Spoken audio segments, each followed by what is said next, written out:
अस्सलाम वालेकुम, नमस्कार, सत श्री अकाल एंड गुड इवनिंग। मैं हूँ अर्ज़ू काज़मी और आप देख रहे हैं पॉइंट ऑफ व्यू। हमें जी सुमित पी जी ने जॉइन किया है भारत से, बहुत शुक्रिया सर कि आज आप आए हैं। Thank you so much.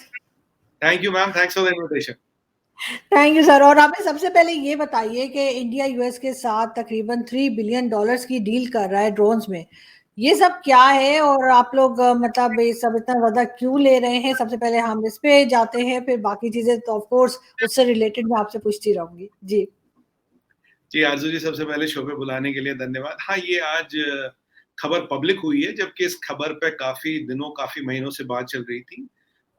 करीब $3 बिलियन के हम ड्रोन ले रहे हैं, 30 ड्रोन ले रहे हैं MQ-9 सीरीज के। MQ-9BB जो लेटेस्ट वर्जन है इसका, आर्म ड्रोन है। दो तरह का होता है, आर्म्ड और अनआर्म्ड। ये आर्म ड्रोन है। ये वही ड्रोन है जो अभी आपका एमन अल जवेरी के अगेंस्ट यूज किया गया था। इसका पुराना वर्जन MQ-9 कासिम सुलेमानी के अगेंस्ट यूज किया गया था, जो पीछे अटैक हुआ था। वर्ल्ड का बेस्ट ड्रोन है ये। अभी ये वाला जो वेरिएंट है, इसमें काफी इंप्रूवमेंट्स है। जैसे इसकी रेंज ज्यादा है, 35 घंटे तक ये हवा में रह सकता है। इसका कमांड एंड कंट्रोल सिस्टम अच्छा है। इसमें एडवांस डिजिटल रडार्स दिए, एडवांस डिजिटल लेंसेज दिए हैं, और इसमें एक मैकेनिज्म दिया है जो बहुत क्लोज रेंज में भी मतलब can differentiate between a friend and a foe. तो काफी एडवांस सिस्टम वाले ये ड्रोन है। ये एक बहुत बड़ी चीज है, क्योंकि हमने पहले इस सीरीज के ही ड्रोन्स ऑन हायर लिए थे फॉर 1 ईयर। जो जो नजर रखते हैं बेसिकली, जो चाइना का जो जंगी बेड़ा है, जो एलसीए में है, या जो समंदर में चाइना की एक्टिविटी वगैरह पे नजर रखने के काम आते हैं। हमने पीछे कुछ, आपको याद होगा, टर्की से भी ड्रोन लिए थे, पर उनको और इनका मुकाबला नहीं है। दुनिया का नंबर 1 ड्रोन है। हमने इसराइल से भी ड्रोन लिए, पर ये again this is rank number 1 in the world today. ये एक जनरल एटॉमिक्स करके कंपनी है, यूएस गवर्नमेंट की मोस्ट प्रोबेबली, और जहां तक मुझे पता है। और इसका सीईओ भी एक इंडियन ही है, अरविंद लाल है, डॉक्टर अरविंद लाल है जो उनके सीईओ है। और ये गवर्नमेंट टू गवर्नमेंट डील है। ये कोई मतलब प्राइवेट पार्टी किसी से नहीं ले रही, गवर्नमेंट अमेरिकन गवर्नमेंट से डायरेक्ट बात कर रहा है। क्योंकि ऐसी टेक्नोलॉजियों को पैसे देके भी आरजू जी आप खरीद नहीं सकते जब तक गवर्नमेंट आपको बेच लेना चाहे। क्योंकि ये लेटेस्ट वेपन है अमेरिकन आर्मर में। और अभी आपको मैं ध्यान दिलाऊं, अभी पहले सिर्फ हफ्ता भर या 4-6 दिन पहले एक बहुत बड़ी खबर आई, एक हफ्ता करीब पहले, और जो सबके रडार से निकल गई या निकाली गई, या उस पर बात की नहीं गई। ये भी देखिए, कई सारी चीजें जियो पॉलिटिक्स में जिन पे बात नहीं की जाती। इंडिया के जो डिफेंस अटैचे हैं, उनको डायरेक्ट एक्सेस मिल गया पेंटागन का। इंडिया एक पहली कंट्री है, वाहिद कंट्री है जिसके डिफेंस अटैचे को पेंटागन का डायरेक्ट एक्सेस मिल गया। तो India can now stop talking, MoD can talk to Pentagon directly. पहले व्हाइट हाउस के थ्रू जाना पड़ता था, व्हाइट हाउस का हर स्टेप पे अप्रूवल लेना पड़ता था। अब ये चीज नहीं है। जिस प्रेस सेक्रेटरी ने इस चीज का अनाउंसमेंट किया, उसने ये भी बोला कि इवन मेरे को भी व्हाइट हाउस से बात करनी पड़ेगी पेंटागन से बात करने से पहले। और इंडिया एक वाहिद कंट्री है। आपके लास्ट शो में हमने बात की थी कि इंडिया का शिप, यहाँ यूएस का नेवल शिप यहाँ चेन्नई में डॉक हो गया। अब चाइना का शिप हम्बनटोटा पे डॉक हो गया, पर वेस्टर्न कार्गो टर्मिनल पे हम भी बैठे हैं। अब इसके बारे में आपको थोड़ा मैं बता दूं, ये जो पेंटागन का डायरेक्ट एक्सेस मिल गया है, क्योंकि पीछे रशिया का स्टेटमेंट आया था। रशिया ने ये बोला, भाई अब हम जो हमारे हायर लेवल के वेपन्स हैं, इसका कॉन्टेक्स्ट है इसमें, जो हमारे हायर लेवल के वेपन्स हैं, अब हमने अलाइज को दे सकते हैं। अब अलाइज में नॉर्थ कोरिया भी आता है, अलाइज में कहीं ना कहीं चाइना का भी नाम इधर उधर आ जाता है। अगर अब रशिया अपने वो वेपन सिस्टम दे रहा, तो अमेरिका ने मतलब विद इन 48 आवर्स या 72 घंटे में एक बहुत बड़े 2-3 डिसीजन ले लिए। तो नेवर शिप वाला था, और पेंटागन का दरवाजा खोल दिया इंडिया के लिए डायरेक्ट, विच इज एक्सेप्शन। अब क्या होगा अर्जुन जी, इसका सबसे बड़ा फायदा क्या है? जैसे हम आप ब्रह्मोस की बात करें, तो BrahMos is a joint venture between India Russia, और BrahMos is the best missile of its kind. अभी ब्रह्मोस का कोई तोड़ है नहीं, श्रेणी में नंबर 1 मिसाइल है। और अब तो एडवांस वर्जन भी आ गए ब्रह्मोस के। और इंसिडेंटली अभी हमने 2 हफ्ते पहले ब्रह्मोस का एक हाइपरसोनिक वर्जन भी टेस्ट किया। तो जिसकी मैक, जो पब्लिक फोरम इंफॉर्मेशन है, मैक 8 से ज्यादा स्पीड है, और करीब 1000 मील का इसका रेंज है, एंड इट्स हाइपरसोनिक। तो हाइपरसोनिक मिसाइल, और इसके 5 फॉर्म होंगे। We can launch it from all 5 variants, land, sea, submarine, air, सारे वेरिएंट बन रहे हैं। तो हम भी हाइपरसोनिक मिसाइल की कैटेगरी में ऑलमोस्ट खड़े हैं। और इसके जो स्पेक्स है, ऑलमोस्ट ऑलमोस्ट जो रशियन हाइपरसोनिक मिसाइल उससे मिलते जुलते हैं, उसकी बिल्कुल सिमिलर है। सेम तो नहीं कहूंगा। अब क्या हुआ कि अब ये जो चीजें हुई, तो अमेरिका ने तुरंत हमारे लिए पेंटागन का दरवाजा खोल लिया। इसका मतलब है, geopolitically now we can develop joint weapon platforms and systems with Pentagon. जैसे ब्रह्मोस रशियंस के साथ है, वैसे हम अमेरिकन के साथ जॉइंट सिस्टम डेवलप कर सकते हैं। जब आप जॉइंट सिस्टम्स डेवलप करते हो तो आप पे अमेरिकन सैंक्शंस और अमेरिकन रूल्स काफी हद तक बाईपास हो जाते हैं। ये एक बहुत बड़ी चीज हुई है अभी। तो अब इसी मरहले में आगे चलते हुए ये ड्रोन्स की डील थी ऑलमोस्ट फाइनलाइजिंग स्टेज पे हुई और इसको अब मीडिया में रिलीज कर दिया गया। इसको मीडिया में रिलीज कर दिया गया और इससे एक बहुत बड़ी चीज होगी, क्योंकि अगर आप इंडियन फायर पावर देखें, इंडियन फायर पावर में बहुत बड़ा एडिशन है। अब हम अपना रिकॉग्निशन ही नहीं कर सकते, मतलब नजर ही नहीं रख सकते, अब हम अटैक भी कर सकते हैं। We can attack and take people out as and when we want, as and where we want. और इनकी रेंज बहुत ज्यादा है और इनका रडार सिग्नेचर बहुत लो है और ये इंटरनेशनल एविएशन स्टैंडर्ड्स को मीट करते हैं। तो ये मतलब अगर हम टेक्निकलिटीज में ज्यादा नहीं जाते, बट मोटा मोटा 5-7 जो फीचर्स थे मैंने आपको बता दिए। And this has the very advance version of Hellfire missiles.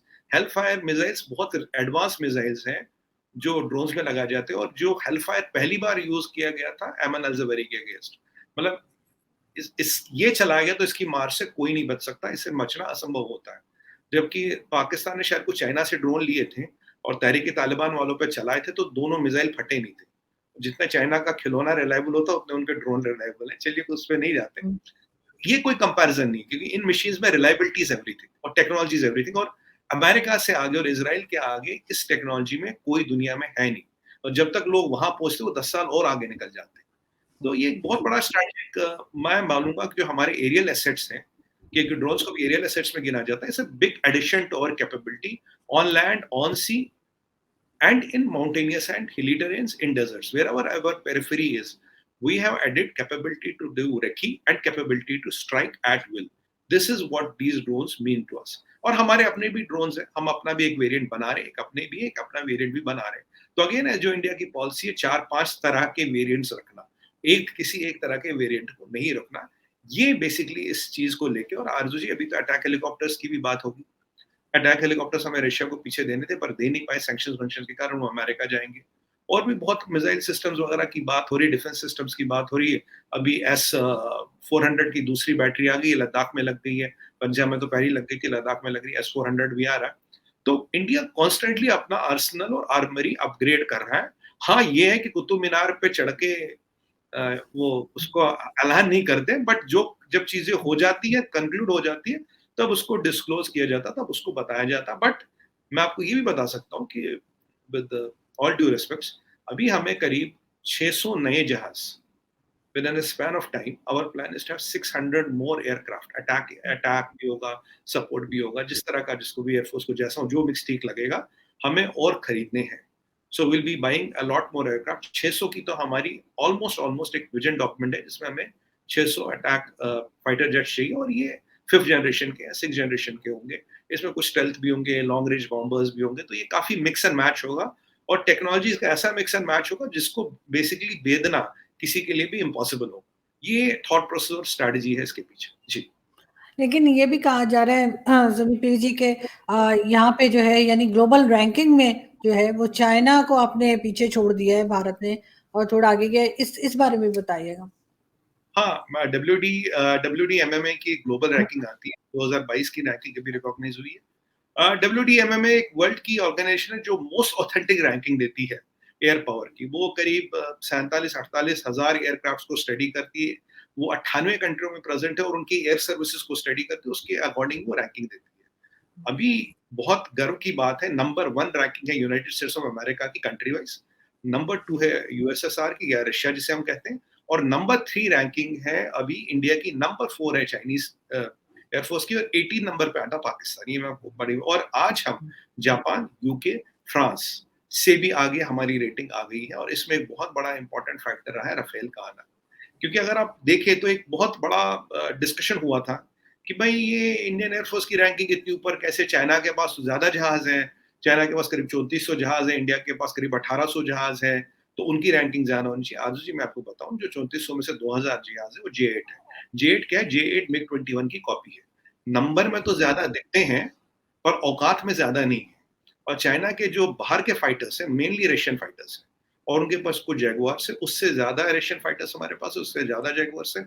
हमारे पास जो आर्सनल है वो मिक्स एंड मैच है, कई सारी टेक्नोलॉजीज है, कई सारी चीजें। अब हमारा LCA तेजस भी आ गया, और तेजस इंडिजिनियस है, तेजस किसी की नकल नहीं है।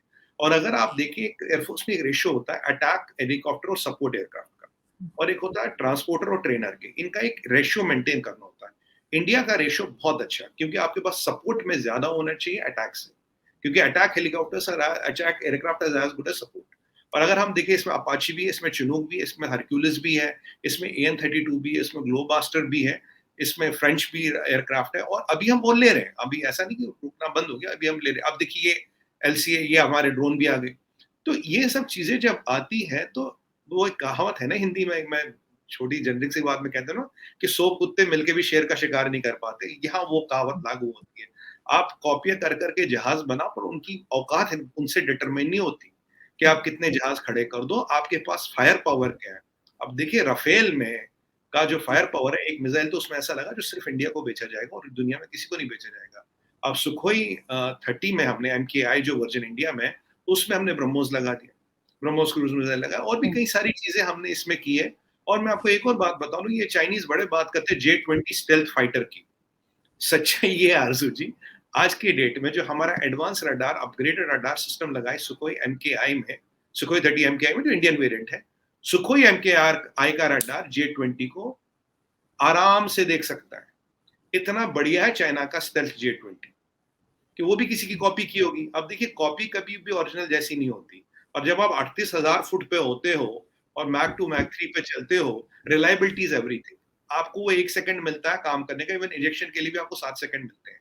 तो रिलायबिलिटी इज एवरीथिंग। ये जो कॉपी वॉपी करके नंबर दिखाते हो उससे कुछ होता नहीं है। पूरे चाइना में हड़कंप मच गया। और आपको एक और चीज बताऊं, अभी आप हमने एक ऑपरेशन किया था गगन शक्ति 3-4 साल पहले। अर्जुन जी, हमने 11,000 सॉटियां की थी उसमें। ये खुद चाइना का मीडिया कहता है, ये खुद अमेरिकन मीडिया ने माना, और ये खुद एशियन मीडिया माना। अमेरिकन एयरफोर्स के बाद किसी की औकात नहीं है 11,000 सॉटियां करके दिखा दे, जिसमें हर तरह का एयरक्राफ्ट लाया गया, सारे एसेट्स को। ये हमारे ईस्टर्न कमांड से वेस्टर्न कमांड में 2 दिन में मूव किया गया, ये भी एक वर्ल्ड रिकॉर्ड है। और एक हमारी एक्सरसाइज हुई थी अमेरिकन के साथ, मुझे जहां तक मेरा brain I can remember correctly, Gwalior में हुई थी, और उसमें अमेरिकन F-15C लाए थे। F-15C उनका बहुत थोड़ी कुछ साल पहले हुई थी, बहुत पोटेंट जहाज है। उस जहाज में क्या हुआ आरजू जी, जब उसका किल रेशियो देखा गया इंडियंस और अमेरिकन का 9:1 था। We with our technology which was not compared as advanced as F-16 was 9:1। जब हमने उनके 9 जहाज गिरा पाए, वो हमारा एक जहाज गिरा पाया। अमेरिकन जो उसके कर्नल थे, उनका नाम नहीं आ रहा, was the नाम मुझे ध्यान नहीं रहा, was heading that exercise. He said Indian Air Force is far superior than our assumptions and presumptions, and I am just wondering if somebody comes in front of Indian Air Force and if they don't rate them, how will they go back home? ये American जो वो है उनका कहना था, और उन्होंने कहा था हमें इंडिया के साथ और ज्यादा एक्सरसाइजेस करनी चाहिए। अब देखिए इंडियन एयरफोर्स दुनिया की हर कंट्री में एक्सरसाइज करता है, हर के साथ करता है, चाइनीज 1 या 2 कंट्रियों के साथ एक्सरसाइज करती है बात। और इसी जहाज में एक और चीज सामने आई थी, जब उन्होंने अपना 15C उड़ाया था, तो हमने 27 के साथ 21 उड़ाया था, MiG-21 पर। और जो सुखोई से हमारा डाटा है तो उसको हमने रियल टाइम रिले किया और बाकी एयरक्राफ्ट्स को दिया। ये चीज देख के, because then we could share the strategy while flying in air and on ground. ये कोऑर्डिनेशन और कॉम्बिनेशन देखना, कितने जहाजों को लाना, किस फॉर्मेशन में लाना, तभी 9:1 का रेशियो आया। इसमें अमेरिका में बवाल मच गया था कि भाई F-15 was not utilized to capacity। और तभी देखिए कारण यही है, अमेरिका सबसे ज्यादा एयर एक्सरसाइजेस आज भारत के साथ करता है। ये जो बैटल रेडीनेस है, ये जो बैटल हार्डन एयरफोर्स है, ये जो आप देखिए हम 4-5 जंगें तो लड़ चुके हैं, और इन्होंने तो 40 साल पहले वियतनाम में लड़े थे, वहां भी हारे थे। ये चीजें बनाती है आपकी पोटेंशियल कैपेबिलिटी, ये टेक्नोलॉजी का रिटर्नेंस, लेटेस्ट टेक्नोलॉजी। अब देखिए ये कोई जहाज वो लॉरी तो है नहीं कि इंजन लगा लो, बॉडी जोड़ दो, पेज कस दो और लिख दो ऊपर चाइना जिंदाबाद। ये लॉरी तो है नहीं ना कि ट्रकों की फौज जोड़ ले। These are very potent machines. और हमारे अवैक सिस्टम्स को देखिए आप, S2, और मैंने आपको पहले भी बताया, जो चाइना के पास जो S-400 बैटरीज है, टेक्निकली दैट इज S-250, क्योंकि जो सबसे पोटेंट मिसाइल है जिसका रेंज 400 किलोमीटर, रशिया ने उन्हें दिया नहीं था। हमारे पास S-450 नहीं, आप मान लीजिए S-450, S-500 तक है। स्पेक्स मुझे नहीं पता, but to best of my knowledge is the most advance version of we have. अब जब से हमने वो लगाना शुरू कर दिया, जब ये सारी डेवलपमेंट जो मैंने आपको गिनाई जो शुरू हो गई, जब से हमने ब्रह्मोस 2 का भी एक पीछे टेस्ट किया, ये नेवी के शिप की डॉकिंग, पेंटागन का एक्सेस, आज ये ड्रोन्स वाली डील, और ऐसी कई सारी चीजें। मैंने आपको पहले ही बोला था 100 प्लस जहाजों का, 125 जहाजों का तो हमने टेंडर भी अनाउंस कर दिया, उसके तो आजकल ट्रायल्स हो रहे हैं। और इंडियन एयरफोर्स के साथ जी हमेशा एक एलिमेंट ऑफ सरप्राइज रहता होगा। अगर आपको याद हो, बहुत पहले की बात है, एक बार इस्लामाबाद के आसमान में सुबह सुबह या दोपहर के टाइम एक बहुत जबरदस्त तूफान आया था। तो जब देखा गया तूफान क्या है क्या है क्या है, तो लोगों को पता नहीं लगा। फिर रडार सिस्टम्स को एक्टिवेट किया गया, तो देखा गया एक जहाज पाकिस्तान से जा रहा। तो पाकिस्तान एयरफोर्स को पता लग गया हमारा जहाज तो है नहीं, वो मिग-25 था इंडिया का। इंडिया के पास पूरा मिग-25 का स्क्वाड्रन रहा है, पूरे फ्लीट रही है। जब हमने उनको डिकमीशन किया तब हमने अनाउंस किया हमारे पास मिग-25 और वो अनार्म्ड थे। बट उस जैसा स्पीड पे, उस जैसी हाइट पे जाने वाला जहाज, उस जैसा सर्वेलेंस वाला जहाज दुनिया ने कोई देखा नहीं। इसका लोहा अमेरिकन भी मानते हैं। अब भी कई ऐसी चीजें होंगी जो मुझे नहीं पता, कहीं ना कहीं होंगी जरूर। अगर हम मिग-25 के एक पूरे बेड़े को, एक पूरी फ्लीट को छुपा सकते हैं, और जब हमने उसको डिकमीशन किया तब दुनिया को बता सकते हैं, तो मतलब एलिमेंट ऑफ सरप्राइज भी। एलसीए हमारा तेजस आ गया है, 7 कंट्रियों से हमारे पास ऑर्डर पड़े हैं तेजस के लिए। तो मतलब जो हमें करना है वो हम कर रहे हैं, और हम अपनी स्ट्रेंथ बढ़ाने के लिए कर रहे हैं अर्जुन जी। हम दुनिया को दिखाने के लिए नहीं कर रहे हैं, फोटो खींचने के लिए, उसको गूगल टाइम्स पे लगाने के लिए, फेसबुक पे लगाने के लिए नहीं कर रहे हैं। और पीछे हमने बात की थी आपके शो पे कि ये तो चाइनीज ने भी माना ना कि इंडिया का रिस्पॉन्स टाइम हैज इंक्रीज्ड। मैंने कहा 7 पैरामीटर होते हैं उसके, अब उनको ये समझ नहीं आ रहा क्यों बढ़ा, कैसे बढ़ा और क्या क्या करके बढ़ा। बट ये तो वो भी मानते हैं ना इंडिया का रिस्पॉन्स टाइम बढ़ गया है। तो मतलब we are prepared and we are present continuously adding to our armour. और देखिए, हमारा इरादा है नेशनल सिक्योरिटी, हमारा इरादा कब्जा नहीं, हमारा इरादा जमीन हथियाना नहीं है। चाइना तो सबसे बड़ा लैंड माफिया दुनिया का, लोन फॉर लैंड की स्कीम चलाते हैं, लोन देते फिर आपकी जमीन लेते हैं। लोन फॉर लैंड मतलब लोन फॉर पैसा नहीं, लोन फॉर लोन नहीं, लोन फॉर लैंड। लोन लो जमीन दो, ये वाली स्कीम चलाते। पर हम पूरी सतर्क है, हमें पता है इनके साथ कैसे डील करना है, और ये एक प्रेजेंट कंटिन्यूअस ट्रेंड चलेगा और ये चलता रहेगा आरजू जी। और विद टाइम आप देखेंगे और चीजें अनाउंस होगी। जैसे मैं आपको बोला अटैक हेलीकॉप्टर अभी बहुत मेरे को to best of my knowledge कुछ महीनों में वो भी डील हम अनाउंस करने वाले हैं।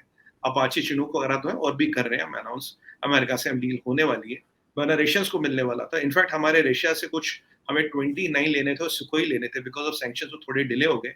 Now we have to look for alternates how to balance that. मैं लास्ट में ये पूछना चाहूंगी कि एक तो आप ये भी मुझे बताइए कि जैसे आप लोग अमेरिका के साथ इस किस्म की डील्स कर रहे हैं, तो रशिया के साथ आप कैसे बैलेंस करेंगे? उनको तो नहीं अच्छा लगेगा कि इस तरह से भारत अगर कर रहा है, क्योंकि दोनों का आपको मालूम है कि क्या क्लैश रहता है। और साथ साथ लॉन्ग टर्म स्ट्रेटेजी की जैसे हम बात करते हैं, तो खैर वो तो आपने मुझे बताया कि कई चीजें जो है वो पाइपलाइन में है और चल रही हैं, लेकिन फिर भी जो है आपके ख्याल से ये जो रशिया और अमेरिका के बीच का है, इसको कैसे, इसमें से कैसे निकलेगा भारत? देखिए आजू जी, किसी भी कंट्री के 2-3 पेन पॉइंट्स होते हैं या 2-3 ट्रेड पॉइंट्स होते हैं। पेन पॉइंट्स और ट्रेड पॉइंट्स यूजुअली आसपास होते हैं। हम्म। तो रशिया को तेल बेचना है, हम तेल खरीद रहे। रशिया को हथियार बेचना, हम हथियार खरीद रहे। रशिया को कोल बेचना है, रशिया हमारा आज नंबर 3 कोल सप्लायर भी बन गया। रशिया को गैस बेचना, अगर पाइप यहाँ तक आई हम गैस भी खरीदेंगे। वेपन, तेल, कोयला, गैस रशिया से खरीद रहे, ये रशिया के पास देने को है। ठीक है, थोड़ा यूरिया दे सकते हैं हमें। अमेरिका के पास टेक्नोलॉजी देने को, अमेरिका के पास बहुत चीजें हमारे देने को। तो हम क्या बैलेंस होकर चलते। देखिए, हमारे एडवर्सरी चाइना है और रशिया ये समझता है कि अगर हमें चाइना को कंट्रोल में करना है तो हमें अमेरिकन से भी सामान लेना पड़ेगा। अगर S-400 हम रशिया से ले रहे हैं तो हमें हो सकता है कल को रैप्टर अमेरिका से लेना पड़ेगा, अगर हमें ऐसी जरूरत लगे तो। ये चाइनीज भी समझते हैं, ये रशियंस भी समझते हैं कि भाई, और ये अमेरिकन भी समझते हैं किसके पास क्या है, किसका स्ट्रेंथ क्या है। देखिए, चाइना को वर्ल्ड पावर बनने के लिए एशिया में सुपर पावर बनने की जरूरत है। भारत के होते हुए चाइना सुपर पावर एशिया में नहीं बन सकता। अगर एशियन पावर नहीं बन सकता, ग्लोबल पावर तो वो बन ही नहीं सकता। और अमेरिका का भी बेस्ट बेट इंडिया है। अब एक ही ताकत है एशिया में जो चाइना को रोक सकती है, वो है इंडिया। ये अमेरिका अच्छी तरह से जानता है। कैट्स का सैंक्शन हम पे नहीं लगी। ईरान में छाबार पोर्ट है जहां हम बैठे, सारे ईरान के पोर्ट्स पे सैंक्शन है, केवल छाबार को छोड़ के, क्योंकि वहां हम बैठे। तो अमेरिका का भी बात समझता है, रशिया भी ये बात समझता है। As long as you are able to balance your thing. आज देखिए, आज हमारी स्ट्रेटजी का मानना है और हमारी एयरफोर्स की लीडरशिप का कहना है, इसीलिए हम आज जहाज कम होने के बावजूद भी चाइना से ऊपर रैंक है। नंबर 3 रैंकिंग आ गई हमारी, most authentic ranking of world में। आज हम यूके, फ्रांस और जर्मनी और ये जापान से भी ऊपर है। क्यों? Because of our this strategic, जिसे कहते हैं ना, not deterrence not dependence. Strategic deterrence होती है जब आपके कहीं तरह के आपके पास वेपनरी हो और टाइम टेस्टेड वेपनरी हो। ये नहीं कि मैं यहाँ मतलब पीछे कारखाना खोल दूं और बनाना शुरू कर दूं, बोले जी मेरे पास तो जी इतने हैं। ये देखिए तलवारों की लड़ाई नहीं है, ये फौजों की लड़ाई नहीं है, लड़ाई के डायमेंशंस बदल गए हैं, पैराडाइम्स बदल गए हैं। और आपने पीछे अग्निवीर स्कीम भी देखी होगी, हमारे काफी सारी चीजें हम कर रहे हैं जो पैरेलली चल रही है। अभी लद्दाख में हमने वो मल्टी कॉम्बैक्ट व्हीकल्स दिए अपनी आर्मी को, वो एक स्पेशल हाई स्पीड बोट्स दे दिए, नए आर्मर दे दिए, नई राइफल्स दे दी, नए इंफ्रारेड कैमरास दे दी। ये एक कांस्टेंट अपग्रेडेशन आज जो प्रेजेंट कंटिन्यूअस चीजों पे चल रहा है, और ये अमेरिका भी समझता है, ये रशिया भी समझता है। एज लॉन्ग एज हम दोनों के साथ ट्रेड कर रहे हैं, देखिए हमारा रशिया के साथ बहुत बड़ा ट्रेड है नहीं, अमेरिका के साथ हमारा बहुत बड़ा ट्रेड है, सबसे बड़ा ट्रेडिंग पार्टनर हमारा अमेरिका है। तो इस चीजों को भी सबको बैलेंस करके रखनी पड़ती है। और कैट्स का एक्ट की बात करें, किसी की बात करें, तो अमेरिका को पता है यार इंडिया की जरूरत है, ये हमारा शौक नहीं है, हम शौक के इतने पैसे मतलब खर्च नहीं कर रहे कि भाई ये हमारी जरूरत है, और जहां नेशन की जरूरत होती है वहां सब समझते हैं। और हम इस चीज को तो बहुत पहले से बैलेंस करके चल रहे हैं।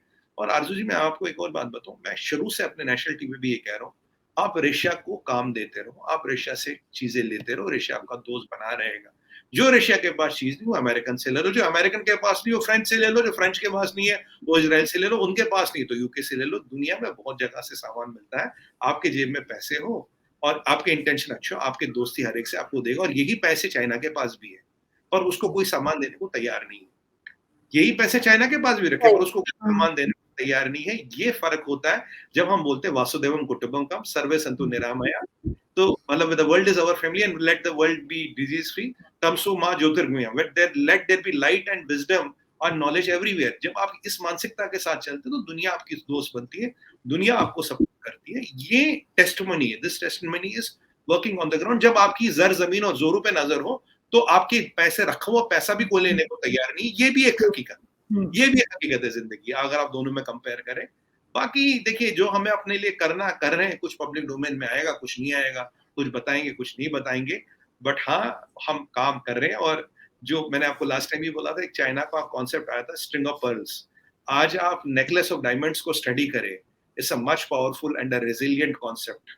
How we have encircled China, not only geographically, politically, militarily, geopolitically and economically.